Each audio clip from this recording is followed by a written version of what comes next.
On n'atteint pas ses rêves en dormant, surtout en course à pied. Il faut s'entraîner dur, être persévérant, ne jamais se décourager. Pour moi, il est temps maintenant d'exploiter mes 2 dernières années d'entraînement acharné.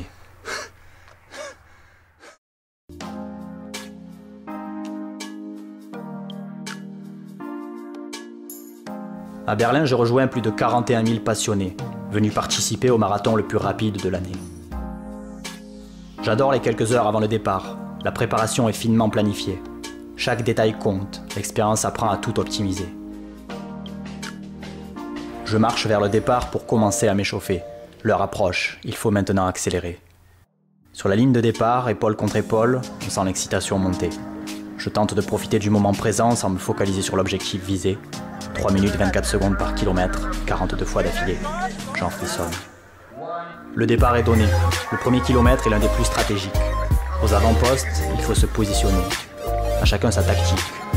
Partir en solitaire pour être sûr de respecter l'allure visée, ou se cacher dans un groupe au risque de ne pas être régulier.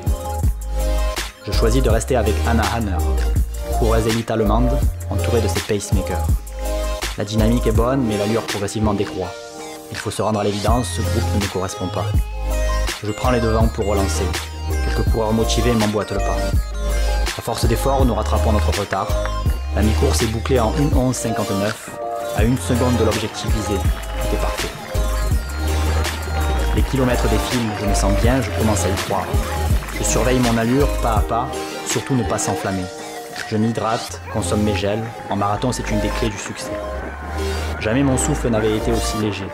Je passe le 30e sans trop de difficultés. La course, la vraie, peut maintenant commencer.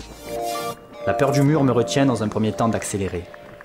Au 32e, j'ai la caisse. Je me dis qu'il est temps d'y aller. 6 km passent, et puis d'un coup, la douleur que je sentais monter dans mon ischio-jambier s'est affirmée. Il reste 4 km. 4 km de souffrance. Je tente de détendre comme je peux le muscle contracté. Me mettre au sol comme un footballeur, m'étirer. La facilité m'appelle, abandonner. Puis je repense aux 5 derniers mois d'entraînement intensif, 140 séances, plus de 2000 km et 3 paires de chaussures usées. Ce n'est pas l'heure de lâcher.